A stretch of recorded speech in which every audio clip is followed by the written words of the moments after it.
Living God ministry प्रस्तुत करते हैं हर दिन प्रभु यीशु के साथ। Praise the Lord. आप सभी को जय मसीह की। परमेश्वर आप सबों को बहुतायत के साथ आशीष दे और हम प्रभु का धन्यवाद करते हैं कि आज का सुंदर दिन परमेश्वर ने हम सबों को दिया है और इसलिए दिया है कि हम उसके नाम की महिमा करें, उसका धन्यवाद करते रहें, उसकी इच्छा पर चलते रहें, उसकी आज्ञाओं का पालन करते रहें, उसका भय मानते रहें। तो मेरे प्यारे अजीज़ों, आइए हम शुरुआती प्रार्थना में जाएंगे। अपनी आंखों को बंद करिए और अपने हाथों को जोड़ें। आइए हम प्रभु की उपस्थिति में जाएंगे। धन्यवाद देते हैं प्यारे प्रभु जी आपकी समस्त आशीषों के लिए, आज के सुंदर दिन के लिए, हमारे जीवन के लिए, जो हमारी आशीष आपने जीवन की आशीष दी है उसके लिए धन्यवाद। और उसके साथ साथ बहुत सारी बहुमूल्य आशीषों से आपने आज के दिन में हमें भरा है।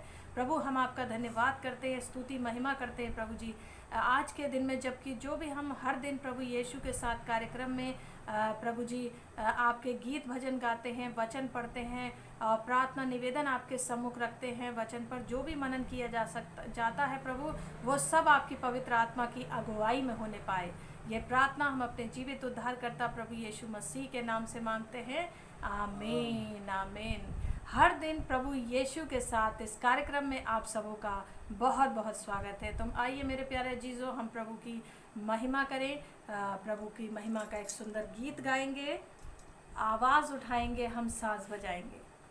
आवाज़ उठाएंगे, हम साज बजाएंगे, है यीशु महान अपना, ये गीत सुनाएंगे।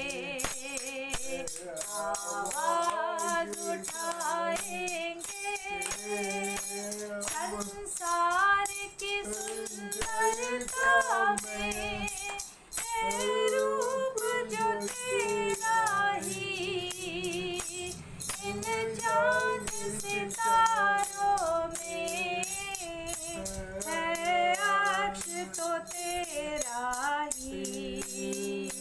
महिमा की तेरी बातें हम सबको बताएंगे।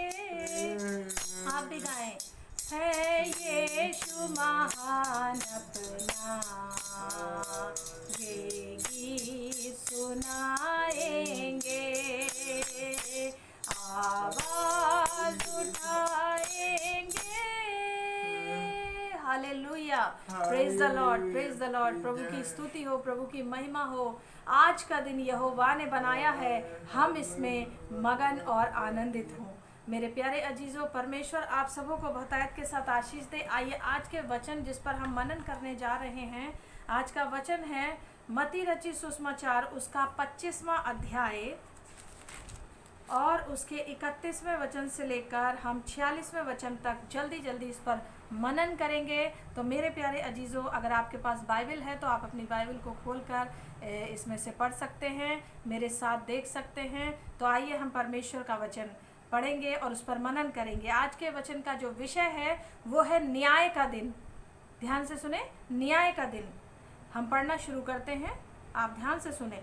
जब मनुष्य का पुत्र अपनी महिमा में आएगा और सब स्वर्गदूत उसके साथ आएंगे, तो वह अपनी महिमा के सिंहासन पर विराजमान होगा और सब जातियां उसके सामने इकट्ठी की जाएंगी। और जैसे चरवाहा भेड़ों को बकरियों से अलग कर देता है, वैसा ही वह उन्हें एक दूसरे से अलग कर देगा। मेरे प्यारे अजीज़ों, ये न्याय के दिन के विषय में परमेश्वर प्रभु यीशु मसीह ने अपने वचन में हम सबों को जो दिया है उसमें बताया गया है कि जब मनुष्य का पुत्र यानी यीशु मसीह अपनी महिमा में आएंगे, जब न्याय का दिन होगा तो सब स्वर्गदूत उसके साथ आएंगे। तो वह अपनी जब महिमा के सिंहासन पर विराजमान होगा, तब क्या होगा, सारी जातियां, किसी भी धर्म, जाति, धर्म, भाषा के लोग क्यों ना हो, सारी जातियां उसके सामने क्या होंगी, इकट्ठी की जाएंगी। यानी सारे लोग उसके सामने इकट्ठे किए जाएंगे, चाहे वो हिंदू, मुस्लिम, सिख, ईसाई कोई भी क्यों ना हो, किसी भी धर्म, भाषा, जाति के हों।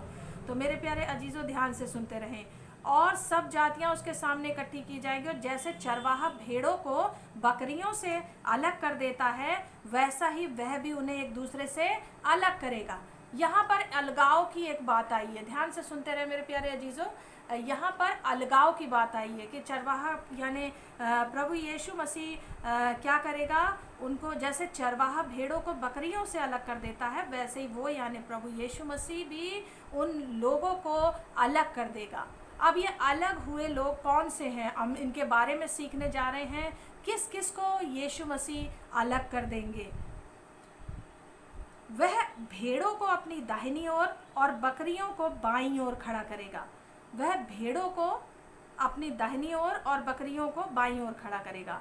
अगर आप नए हैं और इस बात को नहीं जानते तो मेरे प्यारे अजीजों, आप ध्यान से सुने कि भेड़ का दर्जा प्रभु यीशु मसीह ने अपने लोगों को दिया है, जो उस पर विश्वास करते हैं, जो उसकी आज्ञाकारिता में चलते हैं, जो उसके वचनों और उसके हुक्मों का पालन करते हैं।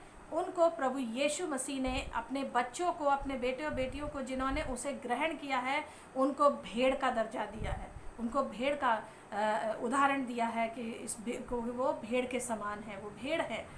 क्योंकि वो जिस प्रकार से भेड़ का स्वभाव होता है, भेड़ शांत रहकर, चुपचाप होकर, भेड़ का स्वभाव कैसा स्वभाव है?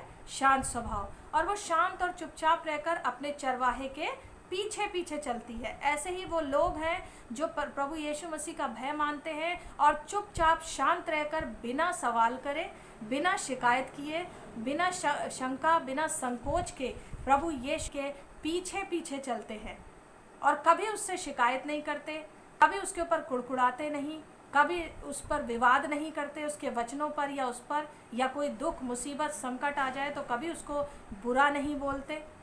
तो ऐसे लोगों को भेड़ के समान कहा गया है, भेड़ कहा गया है। और बकरी उन लोगों को कहा गया है। यहाँ पर भेड़ और बकरी दो जानवरों का जिक्र है, और भेड़ के विषय में मैंने आपको बता दिया। और बकरी वो लोग हैं जो लोग प्रभु यीशु मसीह के पीछे एक तो नहीं चलते, वो लोग भी, और वो लोग भी जो मसीह में होते हुए भी बकरियों का स्वभाव रखते हैं। बकरी का मतलब, बकरी सीधी नहीं चलती है, बकरी चरवाहे के पीछे सीधी नहीं चलती है। कभी वो इधर भटकती है, कभी उधर भटकती है, कभी वो इधर मुंह मारती है, कभी वो इधर मुंह मारती है, मतलब वो चारों तरफ रहती है। इसी प्रकार अन्य लोगों में तो है ही हैं जो मसीह को नहीं जानते, लेकिन मसीहत में रहते हुए भी कई लोग इस प्रकार का जीवन आज भी जी रहे हैं। मेरे प्यारे अजीजों, अगर आप भी उनमें से एक हैं तो अपने जीवन पर विचार करें कि क्या मैं परमेश्वर की आज्ञाकारिता में हूँ कि नहीं। यहाँ मैंने दो जानवरों के विषय में आपको बताया कि न्याय के दिन किन किन को अलग किया जाएगा, और प्रभु यीशु ने दो जानवरों का जिक्र किया, भेड़ और बकरी। और भेड़ के बारे में भी आपको बता दिया गया, और बकरी के विषय में भी मैंने आपको बताया कि उसका स्वभाव क्या है, भेड़ का स्वभाव क्या है। उसके अनुसार ही परमेश्वर अपने लोगों को और बकरी का स्वभाव रखने वाले लोगों को अलग करेगा। अब आप समझ रहे हैं? अगर आप नए हैं तो इन बातों को ध्यान से सुनते रहें, समझें, और अगर आप पुराने हैं तो अपने जीवन की कमियों को विचारें, ध्यान से सुनें। तब राजा अपनी दाहिनी ओर वालों से कहेगा, यहाँ पर लिखा, पहले हमने 33वां वचन पढ़ा, वह अपनी भेड़ों को तो दाहिनी ओर करेगा और बकरियों को बाईं ओर करेगा। दाहिनी ओर कौन है? हमारा यीशु मसीह। वचन कहता है पिता के दाहिने हाथ विराजमान है यीशु मसीह, तो वो अपने बच्चों को भी अपने पास रखेगा, अपनी ओर करेगा, दाहिनी ओर। और बाईं ओर कौन रहेंगी? और रखने वाले लोग, जो लोग परमेश्वर पर ही अपना आसरा नहीं रखते बल्कि चारों तरफ अपने ध्यान को रखते हैं, जिनका एक मन नहीं है, जो चारों तरफ मन रखने वाले लोग हैं, तो उनको कहाँ रखेगा परमेश्वर? बाईं ओर रखेगा, खड़ा करेगा। 34वां वचन, तब क्या होगा? तब राजा, यानी ये राजाओं का राजा यीशु मसीह अपनी दाहिनी ओर वालों से कहेगा, हे मेरे पिता के धन्य लोगों, आओ उस राज्य के अधिकारी हो जाओ जो जगत के आदि से तुम्हारे लिए तैयार किया गया है। अब वो दाईं ओर वाले यानी भेड़ का स्वभाव रखने वाले, सीधे और खरे मन से चलने वाले लोगों को परमेश्वर यीशु मसीह कहेगा, हे मेरे पिता के धन्य लोगों, आओ मेरे पास उस राज्य के अधिकारी हो जाओ, यानी अनंत जीवन के अधिकारी हो जाओ, स्वर्ग राज्य के अधिकारी हो जाओ, जो जगत के पहले से, आदि से आदि से तुम्हारे लिए तैयार किया गया है। क्योंकि यीशु मसीह ने वायदा किया यूहन्ना 14 अध्याय में, मैं तुम्हारे लिए जगह तैयार करने जा रहा हूँ, जहाँ मैं रहूँ वहाँ तुम भी रहोगे।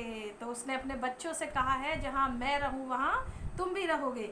35वां वचन हम पढ़ेंगे। क्योंकि मैं भूखा था और तुमने मुझे खाने को दिया, मैं प्यासा था तुमने मुझे पानी पिलाया, मैं परदेसी था और तुमने मुझे अपने घर में ठहराया। ध्यान से सुनते रहे मेरे प्यारे अजीजों। मैं नंगा था और तुमने मुझे कपड़े पहनाए, मैं बीमार था और तुमने मेरी सुधि ली, मैं बंदी गृह में था और तुम मुझसे मिलने आए। यीशु मसीह ने उन भेड़ का स्वभाव रखने वाले लोगों से, परमेश्वर की आज्ञाकारिता में चलने वाले धर्मी लोगों से, प्रभु यीशु मसीह ने, यानी दाहिनी ओर वालों से यीशु मसीह क्या कहेगा? हे मेरे पिता के धन्य लोगों, आओ उस राज्य के अधिकारी हो जाओ। क्यों हो जाओ? क्योंकि उन्होंने संसार में रहते हुए, इस पृथ्वी पर रहते हुए, उन लोगों ने परमेश्वर के वचनों का पालन किया, प्रभु की आज्ञाकारिता को पूरी तरीके से निभाया और परमेश्वर के द्वारा बताए गए वचनों का पालन करते हुए उन्होंने बहुत से भलाई के काम किए। उन्होंने भूखों को खिलाया, उन्होंने प्यासों को पानी पिलाया, उन्होंने बंदी गृह में पड़े हुए लोगों को की सुधि ली, उन्होंने बीमारों की सुधि ली, उन्होंने संसार में रहते हुए परमेश्वर को प्रसन्न करने वाले जीवन को जिया, उन्होंने परमेश्वर का भय माना और इसीलिए पिता उनसे खुश है, पिता उनसे प्रसन्न है और वो खुशी के साथ, आनंद के साथ उन्हें गले लगाएगा और कहेगा, आओ मेरे राज्य में आओ, ये आदि से तुम्हारे लिए तैयार किया गया है। और क्योंकि तुमने मेरे वचनों का पालन किया। जो बातें अभी हमने पढ़ी ना, भूखा, प्यासा, परदेसी, नंगा, अकाल में या बंदी गृह में या बीमार थे, इन बातों को तुमने पूरा किया। जो मैंने तुमसे कहा, मेरी हर आज्ञा का तुमने पालन किया है। तो मेरे प्रिय बच्चों, मेरे पास आओ और मैं तुम्हें अनंत जीवन का अधिकारी बनाता हूँ। और तुमने मेरी हर आज्ञा का पालन किया है। अब 37वें वचन में हम जाएंगे। तब धर्मी उसको उत्तर देंगे, तब धर्मी लोग यीशु मसीह से पूछेंगे, हे प्रभु, हमने कब तुझे भूखा देखा और खिलाया, या प्यासा देखा पानी पिलाया? हमने कब तुझे परदेसी देखा और अपने घर में ठहराया, या नंगा देखा या तो कपड़े पहनाए? हमने कब तुझे बीमार या बंदी गृह में देखा और तुझसे मिलने आए? तब राजा उन्हें उत्तर देगा। अब धर्मी लोग ये सोचेंगे और वो इस प्रकार से कहेंगे कि प्रभु, तू तो हमारे घर कभी नहीं। वो अपनी सांसारिक बुद्धि से यही बात को सोचता है कि हमने कब, प्रभु तू हमारे घर कब आया कि हमने तुझे खाना खिलाया, पानी पिलाया, या तू नंगा था हमने तुझे कपड़े पहनाए, तू बंदी गृह में था हम तुझसे मिलने गए, या तू बीमार था हम तुझे देखने गए, या तुझे देखने गए, तुझसे मिलने गए, या तू परदेसी था तुझे हमने अपने घर में ठहराया? वो ये सवाल पूछेंगे। तो राजा उन्हें उत्तर देगा, यानी राजाओं का राजा यीशु राजा उन्हें क्या उत्तर देगा? मैं तुमसे सच सच कहता हूँ कि तुमने जो मेरे इन छोटे से छोटे भाइयों में से किसी एक के साथ किया, वह मेरे ही साथ किया। यह ध्यान रखें मेरे प्यारे अजीजों, जो कुछ भी बर्ताव हम अच्छा या बुरा किसी भी मनुष्य के साथ करते हैं, परमेश्वर उन बातों को बड़े ध्यान से देखता है और वो हमारे लिए उन बातों को नोट कर लेता है उन बातों को, कि हमने जिसके साथ अच्छा बर्ताव किया है वो भी नोट किया जाता है, अगर हमने किसी के साथ बुरा बर्ताव किया है वो भी नोट किया जाता है स्वर्ग में परमेश्वर के पास, और प्रभु जानता है। तो प्रभु कह रहा है, जो कुछ इंसानों के साथ यानी लोगों के साथ तुमने किया, जब तुम इस संसार में रहते थे, तब जो कुछ तुमने भले काम मनुष्यों के साथ किए, मेरे इन छोटे से छोटे लोगों के साथ किए, जो भी भलाइयाँ उनकी की, वो समझो मेरे साथ की, क्योंकि तुमने मेरे वचन का पालन किया। मैंने कहा भूखों को रोटी खिलाओ, प्यासों को पानी पिलाओ, और बहुत सी आज्ञाएं मैंने दी थी, तुमने उनके साथ किया, तो समझो मेरे साथ किया है, क्योंकि तुमने मेरी आज्ञा का पालन किया। और ठीक उसी प्रकार 41वें वचन में अब हम आएंगे। तब वह बाईं ओर वालों से कहेगा। अब आई बाईं ओर वालों की बारी। मेरे प्यारे अजीजों, ध्यान से सुनते रहे। बाईं ओर वाले मैंने आपको क्या बताया था?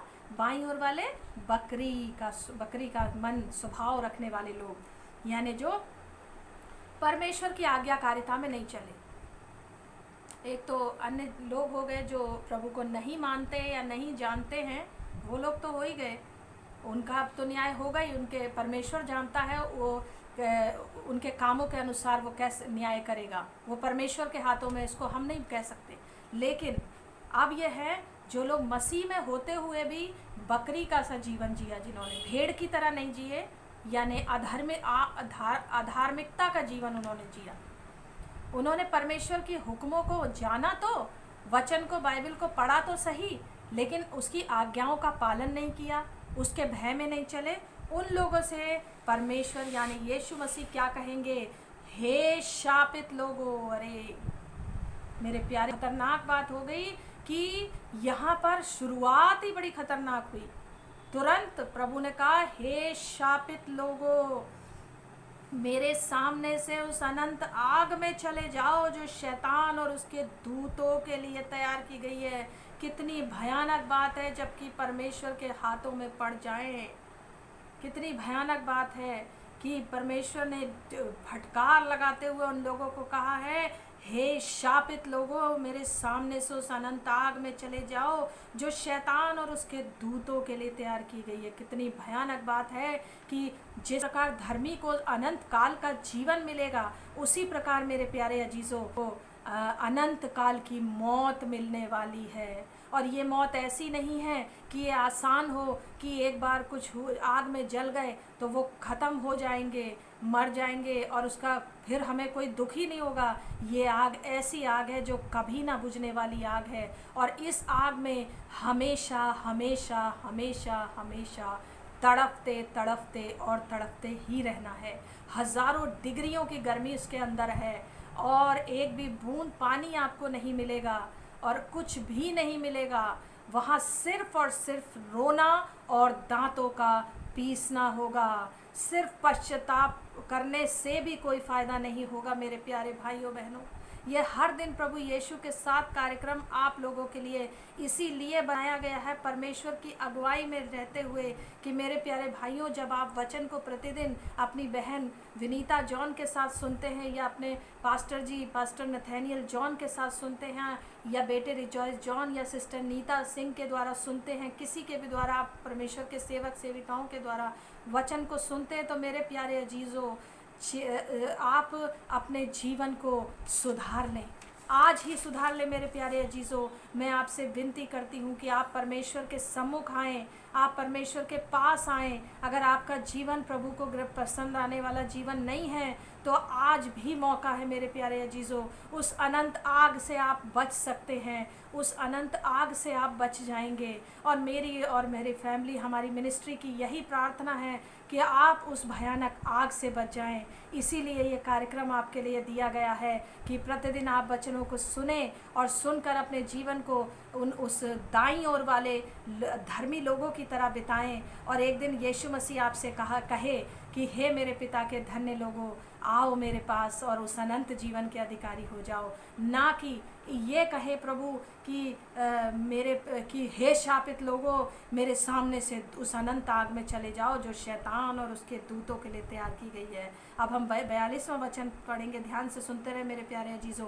क्योंकि मैं भूखा था और तुमने मुझे खाने को नहीं दिया, मैं प्यासा था और तुमने मुझे पानी नहीं पिलाया, मैं परदेसी था, तुमने मुझे अपने घर में नहीं ठहराया, मैं नंगा था और तुमने मुझे कपड़े नहीं पहनाए, मैं बीमार और बंदी गृह में था और तुमने मेरी सुधि ना ली। यानी तुमने उन वचनों का पालन नहीं किया, तुमने लोगों के साथ भलाई के काम नहीं किए, तुमने परमेश्वर की वचन की अनाज्ञाकारिता की, तुमने वचन का पालन नहीं किया, तुमने मेरा भय नहीं माना। तुम अपनी ज़ुबान से तो कहते थे कि मैं परमेश्वर का भय मानने वाला हूँ, मैं रात दिन बाइबल पढ़ता हूँ, बाइबल स्टडी तो मेरी बहुत तगड़ी है, बाइबल स्टडी तो मेरी बहुत अच्छी है। लेकिन जब आपके जीवन की ओर परमेश्वर देखता है तो परमेश्वर आपके जीवन को देखकर बहुत दुखित होता है कि बाइबल स्टडी बहुत ही तगड़ी क्यों ना हो, प्रार्थनाएं बहुत मजबूत क्यों ना हो, लेकिन आपका जीवन उस लायक नहीं कि परमेश्वर आपसे कहे।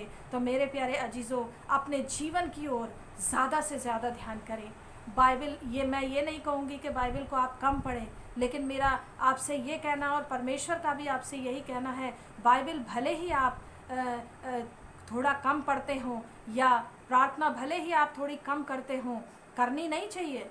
बाइबल को ज़्यादा से ज़्यादा पढ़ना चाहिए, वह प्रार्थना को ज़्यादा से ज़्यादा समय देना चाहिए, प्रभु को ज़्यादा से ज़्यादा समय देना चाहिए। लेकिन मेरे प्यारे जीजो, मैं इस बात को आपसे कहना चाह रही हूँ कि ज़्यादा ध्यान अपने फोकस अपने जीवन पर रखें कि आप क्या परमेश्वर की आज्ञाकारिता और भय में चल रहे हैं कि नहीं। तो मेरे प्यारे अजीज़ों, इन बातों पर ज़्यादा से ज़्यादा गौर करें, ज़्यादा से ज़्यादा सोचें कि मेरा जीवन प्रभु को ग्रहण योग्य हो, मेरा जीवन परमेश्वर को पसंद आने वाला जीवन हो। मेरे प्यारे अजीज़ों, हम प्रतिदिन आपके लिए बोझ से भरकर इसीलिए प्रार्थनाएं करते हैं कि आपका जीवन इस तरह से नाश ना हो जाए जैसे कि यीशु मसीह आपसे ये ना कह दे, हे शापित लोगों चले जाओ मेरे सामने से।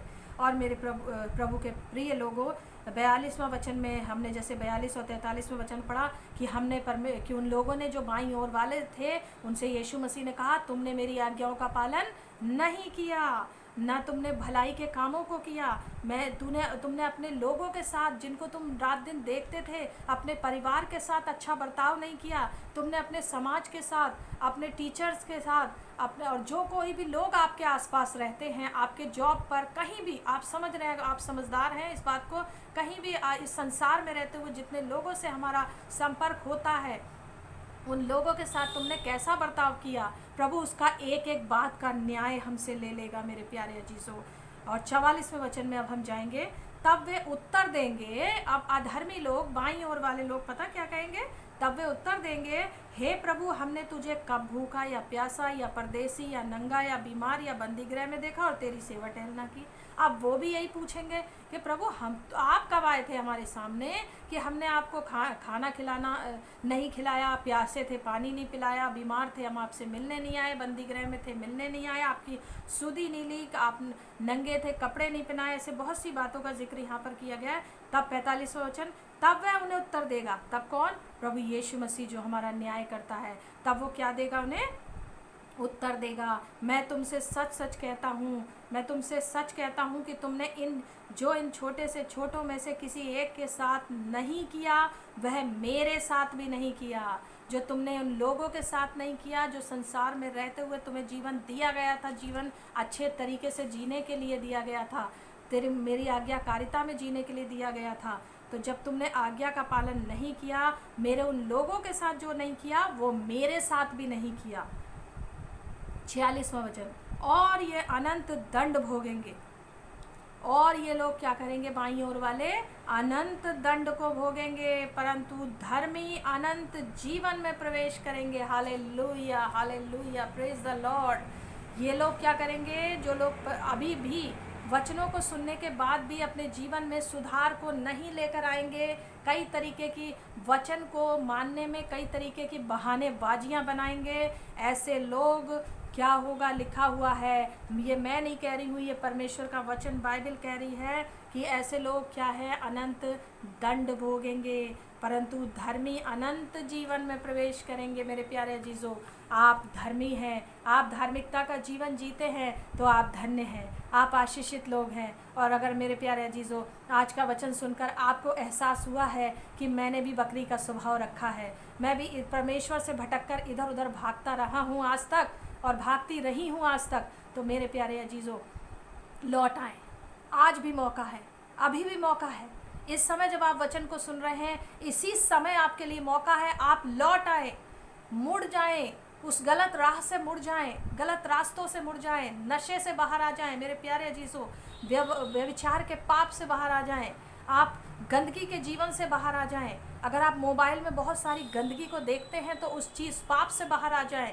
अगर आप बहुत सारे गलत कामों को अपने शरीर के किसी भी अंगों के द्वारा करते हैं, उन कामों से आप बाहर आ जाएं। मेरे प्यारे अजीजों, आज मौका है, इसी वक्त परमेश्वर आपको क्षमा करेगा अगर आप दिल से प्रार्थना करेंगे, दिल से पश्चाताप करेंगे। तो आइए मेरे प्यारे अजीजों, मैं आपके लिए प्रार्थना करूंगी। मेरी यही विनती है, मेरी प्रभु से यही प्रार्थना है कि मेरे भाई बहनों का, मेरे प्रिय भाई बहनों का जीवन बच जाए, जीवन बच जाए, आपकी आत्मा बच जाए, आप स्वर्ग राज्य में प्रवेश करें। इसीलिए मेरे प्यारे अजीजों, हम लोग मेहनत करते हैं आपके लिए, हम लोग आपके लिए बहुत प्रार्थनाएं करते हैं ताकि आप लोगों का जीवन बचाया जाए। तो मेरे प्यारे अजीजों, परमेश्वर आप सबको आज के बहुत ही सुंदर वचन के द्वारा आपको बहुतायत के साथ आशीषित करे। आइए हम प्रार्थना में जाएंगे। अपनी आंखों को बंद करें। अगर आप आंसुओं के साथ परमेश्वर के सम्मुख पश्चाताप करना चाहते हैं तो मेरे प्यारे अजीजों, आप पश्चाताप करें, रोएं, गिड़गिड़ाएं परमेश्वर के सामने। मैं आपके लिए क्षमा के लिए भी प्रार्थना करूंगी और आप भी करें, प्रार्थना करें प्रभु के सामने, और आपकी आशीषों के लिए मैं प्रार्थना करूंगी। धन्यवाद, धन्यवाद मेरे जीवित महान परमेश्वर प्रभु यीशु मसीह। मैं अपने इन प्रिय भाइयों के लिए, अपनी इन प्रिय बहनों के लिए, इन प्रिय बुजुर्गों के लिए, इन बच्चों के लिए मैं प्रार्थना करती हूँ प्रभु। बड़े बोझ के साथ मेरे खुदावंद यीशु राजा प्रभु, इनके जीवन को परमेश्वर तू बचा ले प्रभु। आज का वचन जो इन्होंने सुना है मेरे परमेश्वर, आज के वचन के द्वारा प्रभु इनके जीवन में तेरा कार्य बहुतायत के साथ होने पाए मेरे परमेश्वर पिता। इनका जीवन तुझ में सुरक्षित हो मेरे परमेश्वर। ये वो लोग ना बनने पाए जिनसे तू कहे कि जाओ मेरे सामने से श्रापित लोगों, अनंत आग में चले जाओ जो शैतान और उसके दूतों के लिए तैयार की गई है, बल्कि इनका जीवन ऐसा हो कि आप इनको कहें, हे मेरे पिता के धन्य लोगों, आओ मेरे साथ स्वर्ग के राज्य में प्रवेश करो।